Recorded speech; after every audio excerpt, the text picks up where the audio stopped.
Hello and welcome to today's webinar, Financial Stability During the COVID-19 Pandemic. Your presenter is Nicola Beswick and my name is Annie Sasson and I'll be your facilitator. We begin all our programs with an acknowledgement. We acknowledge and pay respect to the traditional custodians past and present on whose lands we meet today. We acknowledge the deep feelings of attachment and the relationship of Aboriginal people to country, and we respect the cultural authority of the elders in each community. This slide talks about informed choice. The presentation is prepared and presented by an independent expert. The views may not necessarily be the views of Multiple Sclerosis Limited, so we encourage all individuals to seek further advice regarding the relevance of the information for their situation. I'd now like to introduce you to our presenter, Nicola. Nicola is a certified financial planner at GFM Wealth Advisory. She is passionate about working with people and helping them achieve their goals. Nicola joined GFM in September 2014 after a 9-year career as a patent lawyer. Nicola decided to pursue a career as a financial planner after appreciating the value of receiving good financial advice after her father was diagnosed with multiple sclerosis. Nicola is proud to be part of a privately owned financial planning firm which operates its own Australian financial services licence and has a strong philosophy of direct investing. GFM specialises in self-managed super funds, private portfolios and strategic advice. Nicola is a member of the GFM Investment Committee, which meets monthly to research, select and monitor all investments on the GFM approved investment list. This keeps her fully in sync with the available market opportunities and GFM's agreed investment approach. So I'll now hand over to Nicola. Welcome everyone to today's webinar. It's particularly a very important time to really understand what your situation is from a financial perspective as we work our way through COVID-19.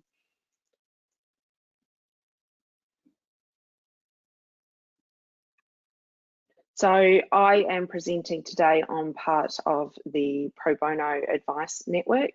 Our mission is to connect both financial advisors who want to give back to the community, to those that are going through a time of financial hardship, particularly those who are going through a health crisis, and get some understanding, clarity and peace of mind around their current financial situation and the way to move forward. This is me. As Annie introduced me, I'm a financial planner with GFM Wealth Advisory, and those are my contact details there on the screen. So please feel free to get in touch with either myself or the Pro Bono Advice Network if you want to discuss your specific situation in detail.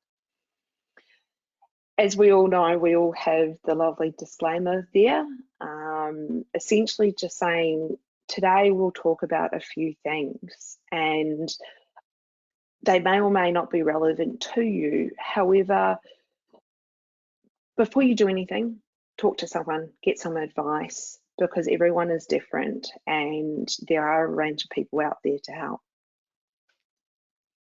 As Annie indicated, I became a financial advisor because of my dad, and it's a lovely picture of myself and him a couple of years ago, and he drove me to do what I do now, and I absolutely love it. And I completely also understand from his journey with MS, as well as the friends that I've made along the way, what this can mean for everyone out there. So it's great that you're all listening today and being able to build up your knowledge in order to move forward.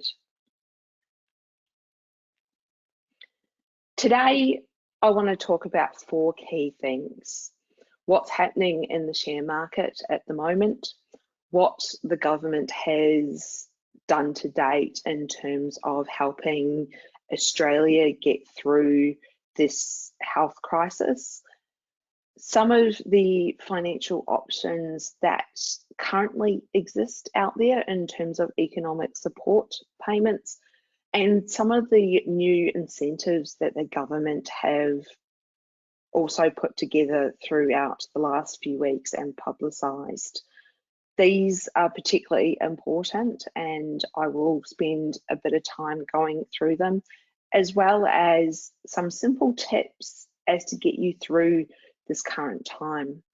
Again, some of these things may or may not relate to you, but it's worthwhile getting an understanding, because it may not just be you, it could be someone else out there, a friend, a family member that needs to go, hey, hang on a minute, we might need this.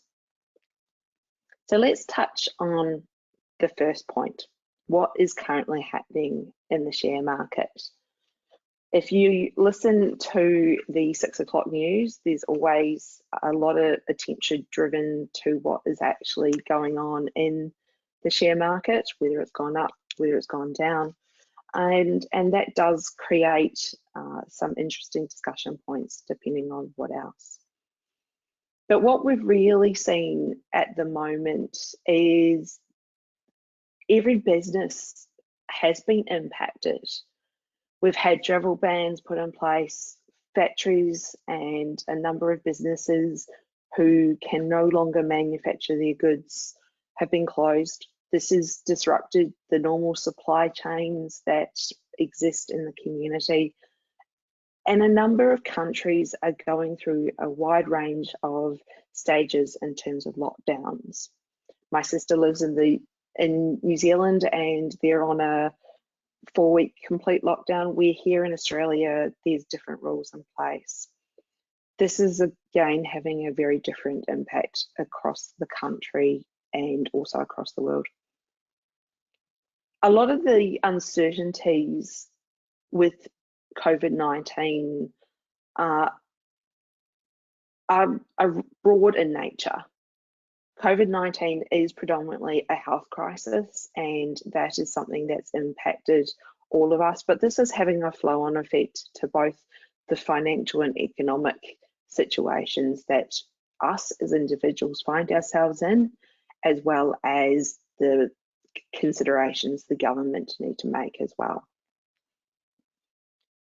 We know there's been a lot of volatility in the share market, but this is something that hasn't been unusual, and there are a number of points in time where we have seen volatility within share markets come through.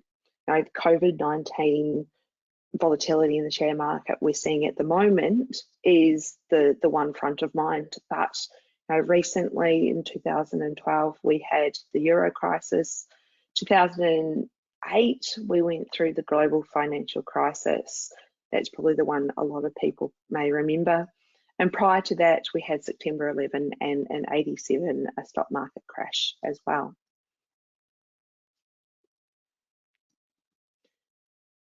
This chart that I have here puts those periods of time into context.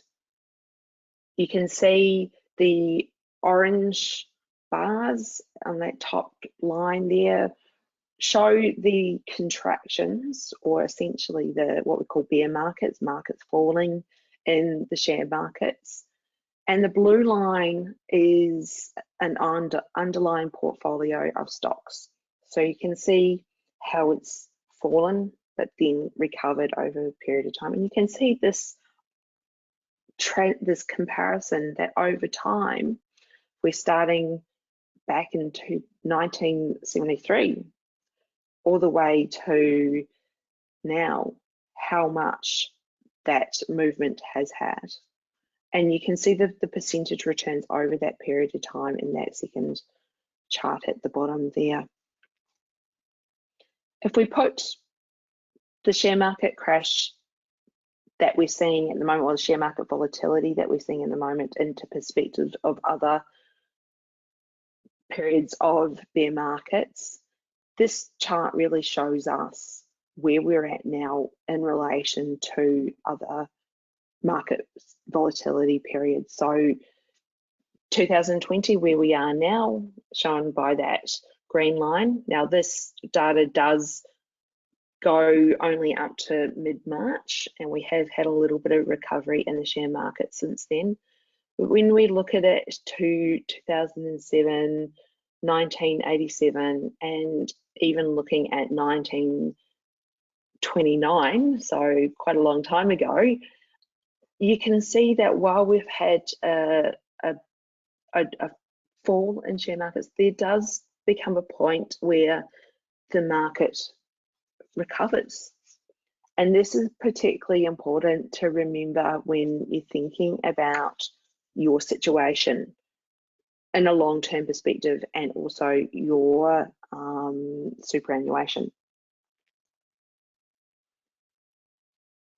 This is very much highlighted by looking at this chart, where it shows the reasons why you should continue to be invested throughout these periods of time. Now, I'm not withstanding people's particular situations, and you may have certain things going on, but if we, for example, sold money through the GFC, and you can see that in 2009 January, shaded part there. If we sold then and just kept the money in cash, that's the green line. You can see in today up to the January how much money it would have earned you. If we sold out but then got back into the market at a future point in time, a year later, that's the dark blue line there. You can see the money has recovered, but not as much as if we compare it to the light blue line, which is staying invested throughout this period of time. This really highlights the importance of having a plan in place, knowing how you're invested, but not staring at what your money's doing, what your superannuation is doing. Understanding, having a plan, but not getting too focused on the detail. I hope that's given a little bit of general context as to what's been happening in the share markets, and why it's really important to have a plan in place and know where you are, and get some guidance around the particular options that may exist. The next Nicola, one I want to talk on. We had a question come through. Sure. Sorry to interrupt. No, that's okay. Judy's asked, Judy's written to say that she's 65 years of age and was hoping to retire in 3.5 years. Yes. Since the COVID-19 crisis started, she's lost over $75,000 in her super. This means that now she has to work a lot longer than anticipated. Currently, she has 70% shares and 30% cash. And the question is, should she be changing this, and how long do you think it will take for the share market to recover? That is when having a plan becomes really important, and knowing how you're invested, which you do, Judy, that's fantastic. That's a really good starting point. It's about then going, where am I, and what are the implications of retiring in your set time frame versus not. Now, one of the key things that we don't know what's going to happen in the future in terms of share market recoveries, but it's about coming back to making sure that you, particularly at this point in time, know what your options are. And it's particularly when you look at some of the other support measures that exist out there, which I'll talk about particularly with the government assistance, that can help you particularly understand what your future plan may look like. Now, I have jumped back a slide to pull up this chart again around staying invested in and having some of that money exposed to Australian shares. Now, it does depend on what exposure to share markets you have as well, in terms of the specific companies and how they're going to perform through this period of time. I could talk about this for a long time, and Judy, I think if you wanted to, you're more than happy to give me a call and we could have a bit more in-depth discussion about what your situation is, because I know that some things I could talk about may or may not be relevant to you, and so getting that understanding, I think, would really help.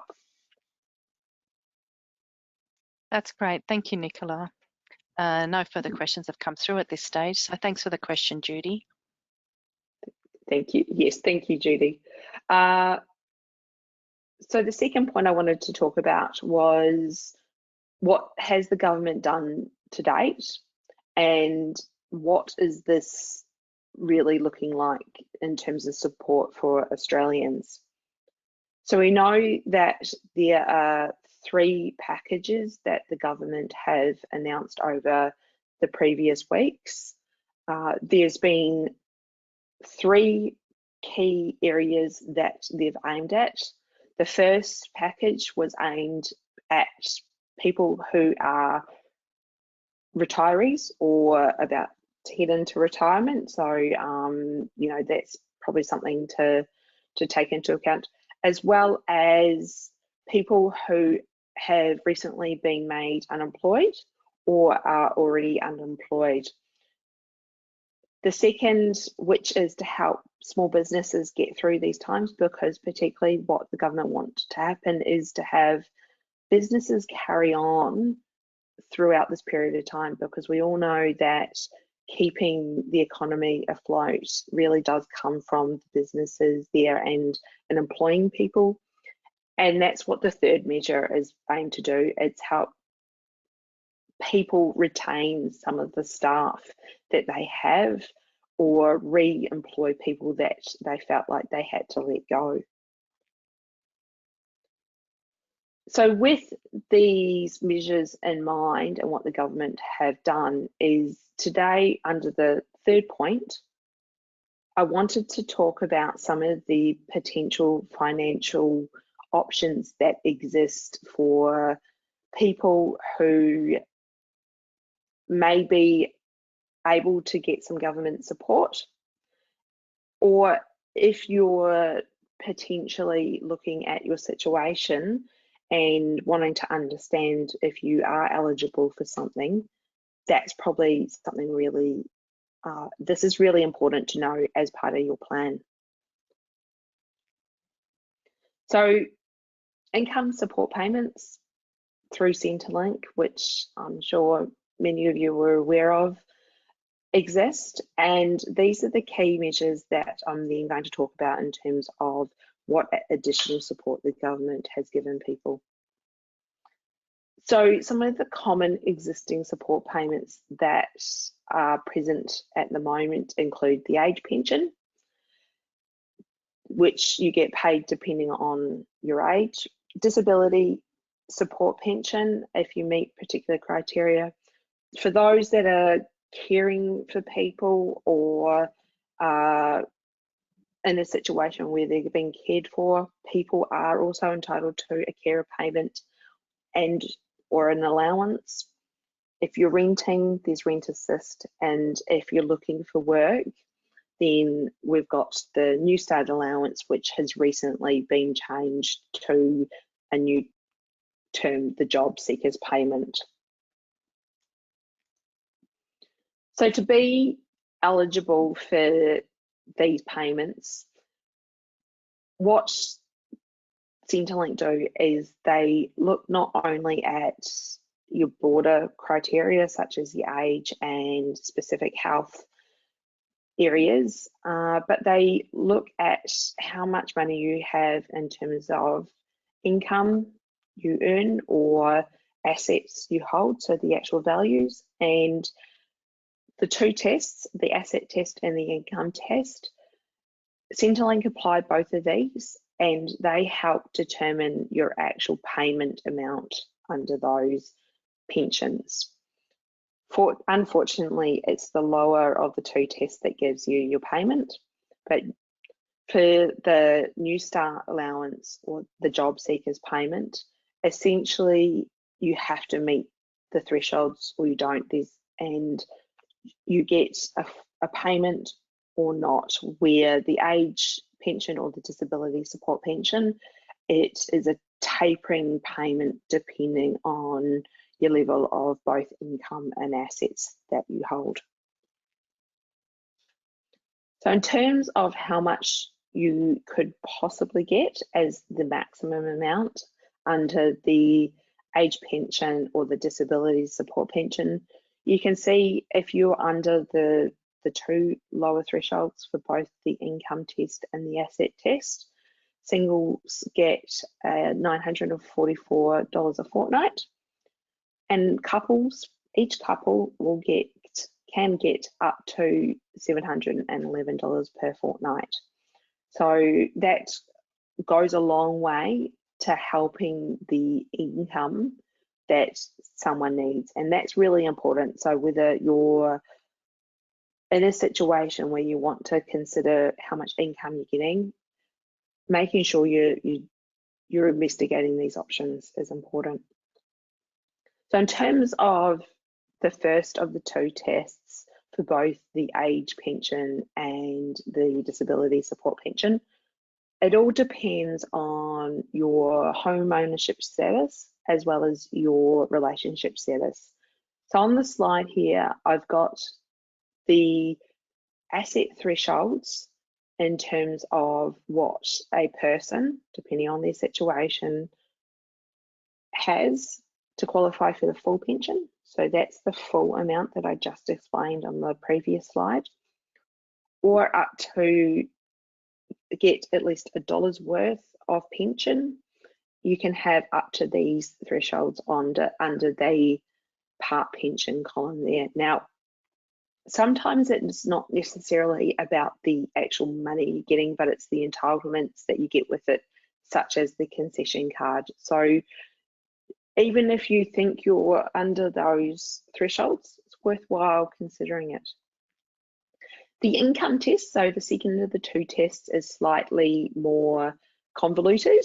I've got the thresholds here, but one of the key things is it's not a income you're getting applies to this test.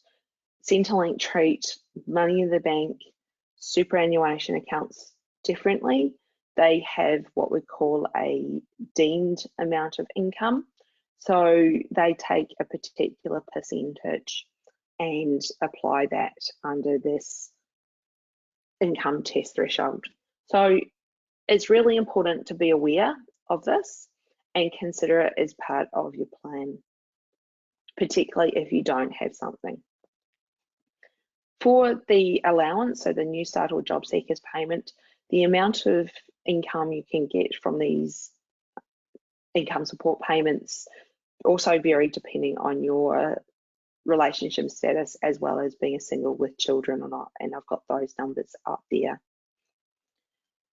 Currently, or prior to COVID-19, these were the asset test thresholds. So if you had below these amounts, depending on your home ownership status as well as your relationship status, you could get the asset payment. Anything above that completely wiped you out in terms of being eligible for that payment. And likewise for the income test, these are the amount of considered income that you can earn in terms of if you're in a partner, what your partner can earn, or money in the bank. These are the income tests for the New Start allowance. These things are really important to flag because the government have also made some changes to these tests for the allowance, and I'll talk about those shortly. Now, those are a couple of the key things that you could potentially consider in terms of part of your strategy with getting through this. But the government, as part of the first stimulus package that they brought in, introduced some new income support payments or measures that people can consider as part of their plan for getting through this time of COVID-19. The first of the 4 measures that I want to talk about is the $750 per person payment. Now, this was announced some time ago and is broken down into 2 payments of $750. The first payment is expected to be paying out as we speak up until mid-April. And in order to be eligible to receive this payment, you need to be an eligible individual for one day between the 12th of March 2020 and the 13th of April 2020. Now, an eligible individual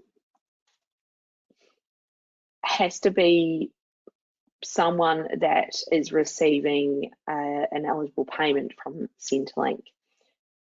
One of the handouts we provided details all of the eligible payments and concession cards, but these are the most widely known payments, and therefore that's what I flagged here. So applying for the age pension, the disability support pension, even if you're not on it now and you think you may be entitled to it, it's worthwhile registering your intent to claim with Centrelink, and you can do that on the government website. The handout provides a link, or you can call up. And as long as you've registered your intent to claim between these dates up until the 13th of April 2020, then you'll in with a chance in terms of getting that first $750 payment. Now that's per individual, so if you're a member of a couple, it's worthwhile you both applying. Now the second of the 2 $750 payments will be paid to an eligible individual, so those with those cards again, on the 10th of July 2020. Again, to be eligible, you need to be receiving one of those payments or can have a concession card and not receiving the newly introduced COVID-19 supplement. So this is the $550 that the government have also brought in as part of the new measures to support people.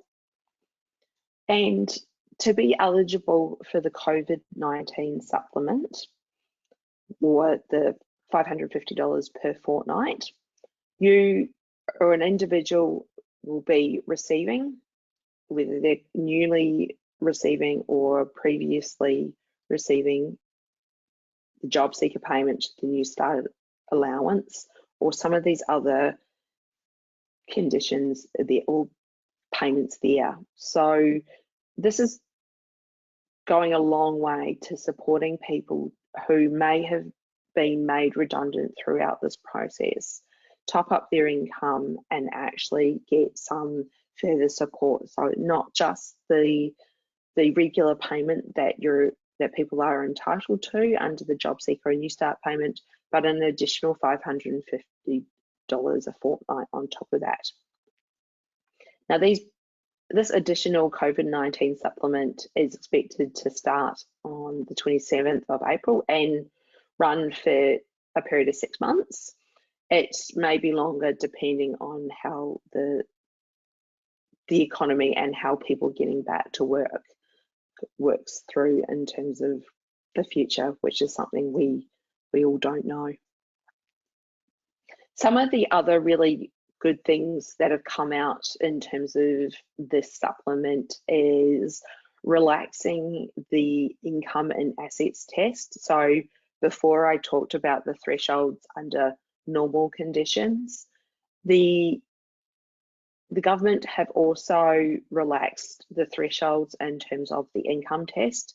So previously, if a partner or a member of a couple was earning $48,000 a year, that will remove the other person's entitlement to the JobSeeker or New Start allowance payment. That's been increased to $80,000 a year, so you can see quite a big difference there. And the assets test has also been removed as well. So this means that a lot more people are potentially eligible for this payment, and also the COVID-19 supplement that the government have released. Now, one of the other key things with the New Start allowance or JobSeeker payment was having to show that you're looking for work. Now, given that the environment isn't necessarily conducive to us looking for work at the moment on a range of fronts, particularly from a health front, there are concessions made around not having to meet that obligation as well. So that's really important as part of this process. The third measure that the government has allowed to people is being able to access some of our superannuation early if we need to. So a couple of really key things around this that I want to draw your attention to. To be eligible to access some of your superannuation early, you have to be either unemployed or in receipt of that COVID-19 supplement that I just talked about, or on the 1st of January 2019 were made redundant, or after that time, had your working hours reduced by 20% or more, so could have gone down to zero, or if you're a sole trader, turnover in the business has decreased by 20% as well. So what you can do under this measure is withdraw once, one payment that can be up to $10,000 in this financial year, so up to 30 June 2020, and then have the ability to potentially draw another up to $10,000 before the 24th of September 2020 as well. Now, one of the key things here, a couple of key things, is it's only one withdrawal. If you want to withdraw $5,000, for example, before 30 June this year, you can't go back before 30 June and ask for that other $5,000 to make it up to $10,000. You have to take that into consideration. The other couple of things that I also want to highlight is, right at the very start, I showed you what staying in the market has done and how that can benefit people's superannuation in the long term. Now, if you take money out of superannuation at this period of time, you will be taking it out at a low point, because we know markets are a little bit volatile at the moment. And also, this does have the implications on a long-term retirement plan, because essentially superannuation is there as a long-term savings vehicle to get us through the retirement years that we have.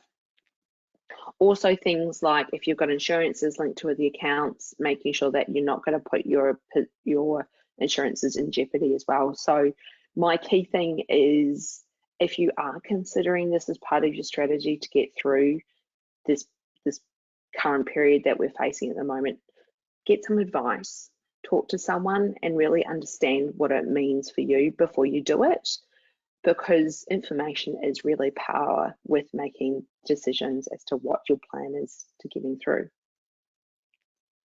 The application process for early access of your superannuation is quite easy. You have to apply to the tax office, and you can do from mid-April. The tax office then reviews your situation and then provides both yourself, the member, and your corresponding superannuation provider a determination, and then your superannuation provider will pay it directly to you. So you don't need to contact your superannuation provider. You need to just talk to the ATO. couple of key really good things about this is if you take that money out of superannuation, it's not subject to tax, where ordinarily it would be, particularly if you're under the age of 60 years of age. And it's not counted as assessable income for any of those Centrelink income support payments. So where I talked about the asset test threshold and the income test threshold, the money that you take out is not considered income under the income test requirements. So that's also a good bonus to have and understand in terms of assessing your options. Now, sometimes we may be in a position where up to $20,000 isn't necessarily enough to get us through. And there are other options out there in terms of being able to access your superannuation. Grounds such as severe financial hardship, compassionate grounds, or if there's incapacity issues, then this can go a long way in terms of being able to access more than $20,000 over those periods of time that I talked about. The fourth measure, and that I want to talk about, is the one that's most recently been in the media, and that's called the JobKeeper payment. Now, the JobKeeper payment is really important to those employees who are in businesses that may struggle through this. And what the government have said is businesses can get $1,500 a fortnight to retain or re-employ someone that they've already been let go, and pass that money on to the employee. So essentially the government will pay this money to the business, and then that business then passes that on to the employee, current or previously stood down. So essentially we're seeing this really good flow-on effect of money coming through the system. Now, you need to be both an eligible employee and employer from the 30th of March 2020. And just touching on the eligible employee measures there, I'm not going to go into detail about the eligible employer. You have to be employed with the business on the 1st of March 2020. You may have already been stood down, that's okay. The business can re-employ you through these measures. You could be either full-time, part-time, or casual over the age of 16 years. And the really good thing with this is there's a larger pool of people with different residency criteria that are allowed to get this payment. So myself, for example, from a residency perspective, being a New Zealander, I would qualify to get this JobKeeper payment, but not necessarily the New Start allowance because of the way I essentially entered the country. So those are the four key measures that I wanted to talk about today. I've got some simple tips to get you through this period of time because we're all going through different things, and some of these measures may be relevant to you, some of them may not be. It's all about knowing what your plan is. There have been some really good publicity come through and support from a range of utility providers. So I would certainly get in contact with your energy provider, your telephone provider. If you have a mortgage, the banks are also allowing people to review their mortgage repayments and what they have to pay back, particularly if someone's just recently been made unemployed. So I would get in contact with your bank to talk about what payments you could potentially make or suspend for a period of time until you get work. Talk to your private health insurance providers. A number of them are also relaxing the standard premium increases that we see on the 1st of April, and they are also reviewing the ongoing payments for premiums for people who may find themselves in a position without work. But my key things with this is really just understand what your plan is, both short-term and long-term. Know where you're heading, and as soon as you know where you're heading, you can understand and work backwards in terms of knowing how you're going to get to where you want to be. I know doing budgets are not fun and not very many people do them, but particularly if you're in a situation where you may be unsure about how much income you've got in, work out what you need to come in, what your expenses are, and whether you are entitled to any of these support payments that I've mentioned. And look at what your savings are. What cash do you have? What is your superannuation balance? Do you have more than one superannuation account?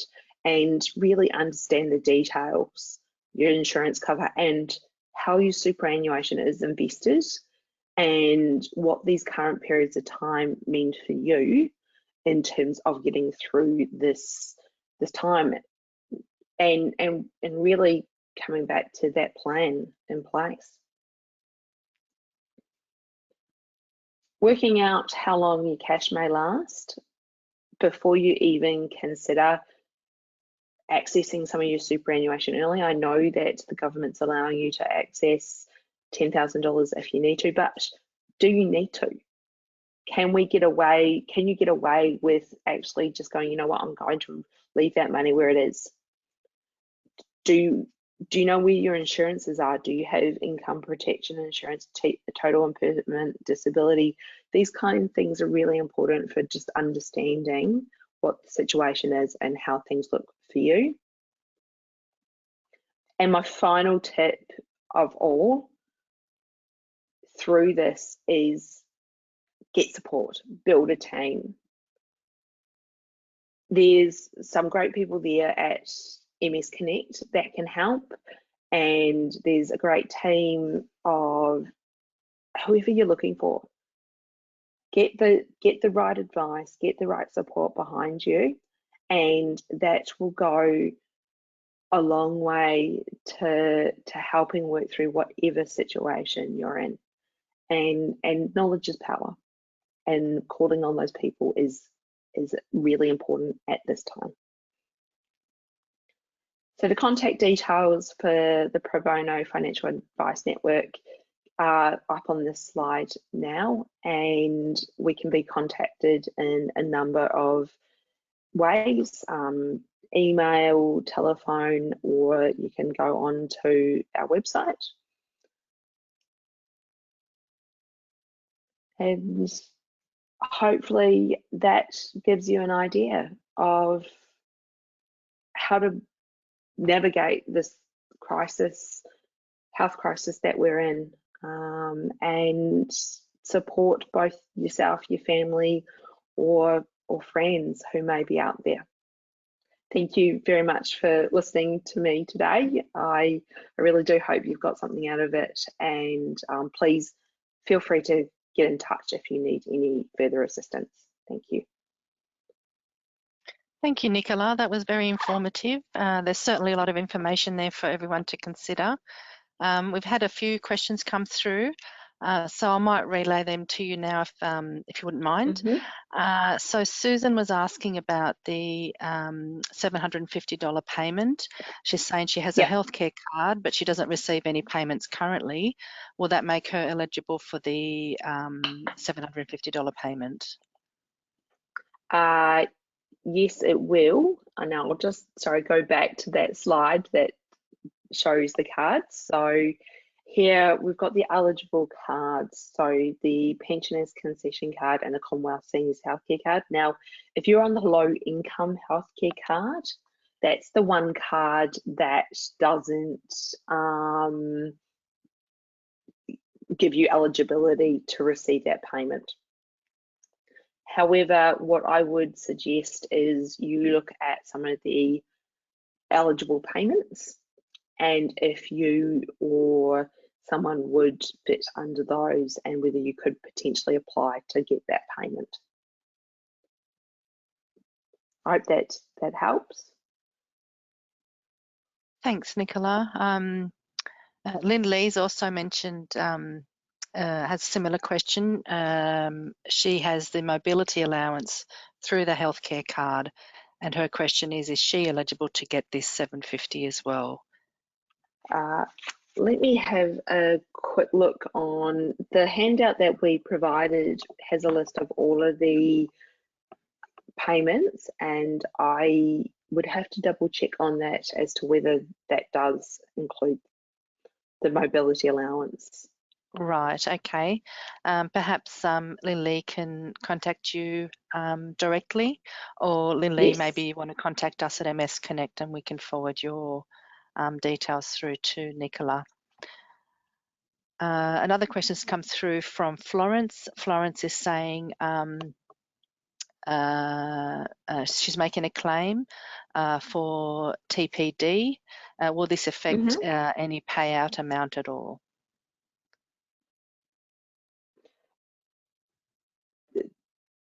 The amount that you will get from an insurance provider will already be predetermined, so that's depending on how the claim is being structured will be paid out as cash, not necessarily into the market, but I would double check that and confirm that.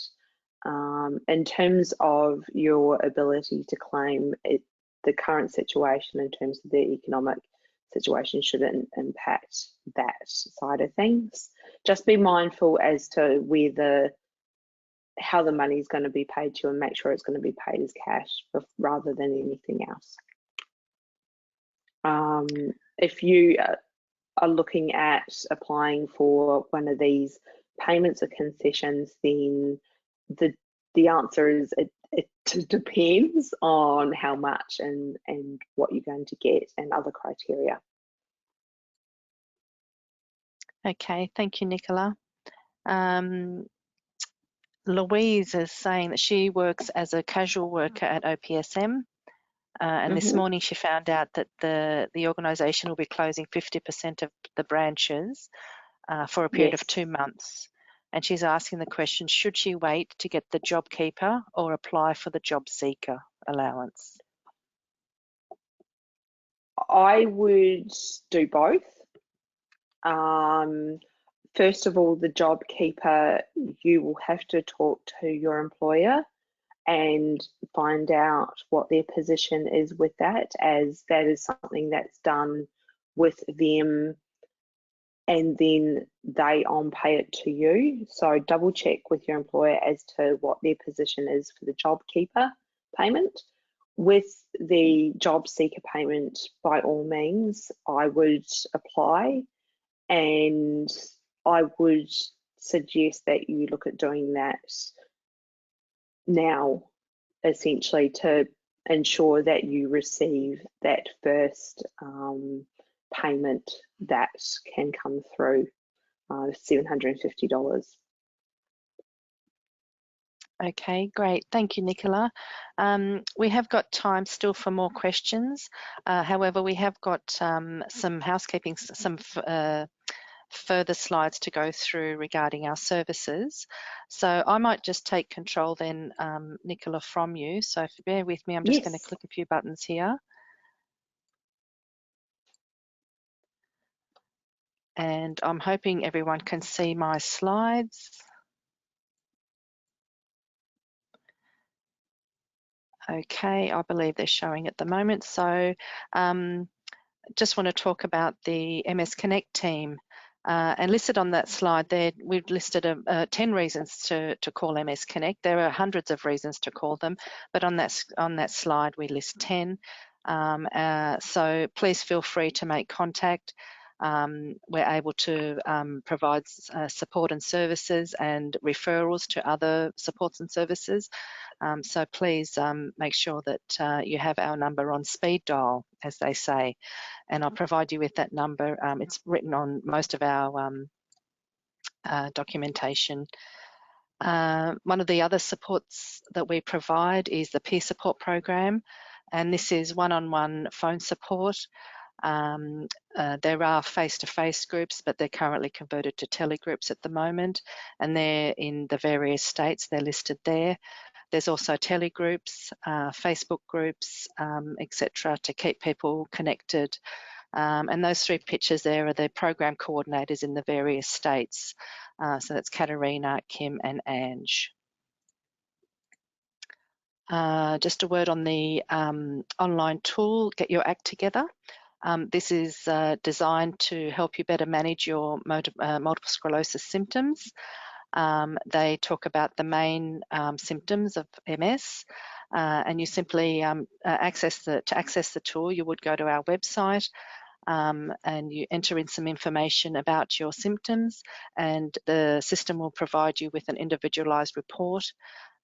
Keeping in mind that this tool was initially designed for people in the ACT, so it may provide details for people for ACT referrals. However, it has a lot of other resources that are available as well. The employment support services that we have here at MS. This support service is still running despite the current situation that we're in.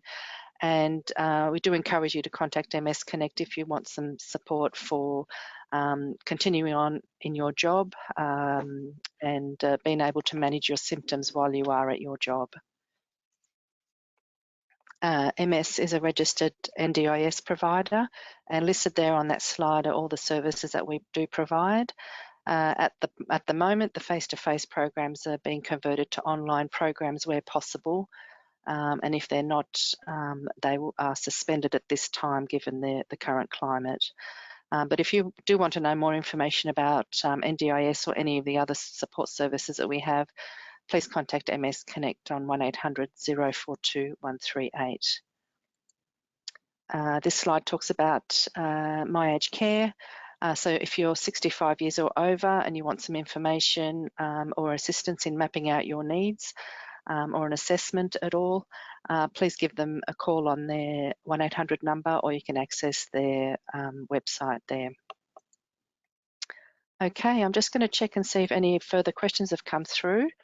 So Susan is saying that her organisation, she mentioned earlier that she works at OPSM, they're working very hard to keep everyone employed. So that's really good, Susan. It's good to hear that. And I understand that there are a lot of organisations in a similar position, and they have made a lot of allowances for their staff, and a lot of consideration has been taken. So that's really great to hear. That is good. Yes, absolutely. Liana's written in to say that she's also interested in finding out about the mobility allowance. If the mobility allowance qualifies you for the $750 payment, and should she contact you directly, Nicola, or should she contact Centrelink? I will just bring up something now, and I can find out the answer quickly for all of us. That would be great.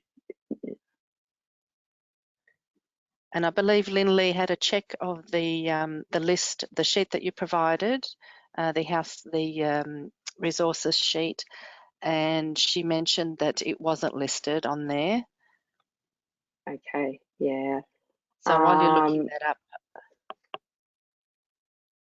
Angela's written in it also to say a lot of us have a healthcare card with the mobility allowance, but now don't receive it because of the NDIS. Yes. No, unfortunately, the mobility allowance doesn't render you eligible to receive that $750 payment. However, I would strongly suggest that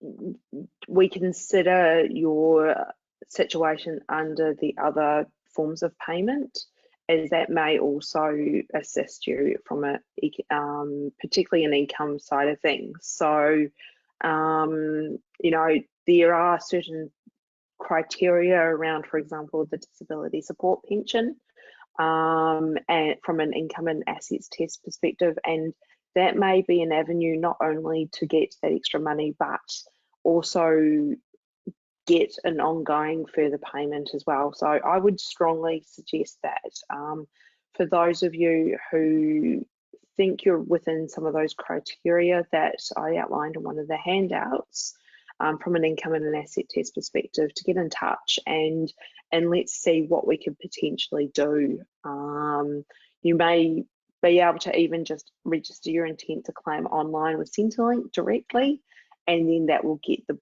ball rolling in terms of putting yourself in Centrelink's system. Sorry guys, sorry everyone out there, but I've just double checked the official guide that's come through from the government website on this. Thanks, Nicola. Thanks for checking. Tool has just mentioned that the mobility allowance might fall under special benefit. So I don't know if that's the case, Nicola, if you have any more comment to make on that. If it does, that would be excellent for everyone. Absolutely. Yes. Susan's saying go to the MyGov website to apply for any support if you're able to receive a payment if we are eligible. So obviously the MyGov website is able to give a little bit more guidance to everyone. And in the meantime, I know we are close to the final part of our webinar today, but I would encourage you all to contact MS Connect if you do have any further questions, or if you're still uncertain about anything. The MS Connect number is a free call. It's 1800 042 138, or you can send them through an email at msconnect@ms.org.au. All right, so thank you very much for joining us today. I hope you're keeping well, and we look forward to seeing you online for our next program. Take care, everyone. Bye for now.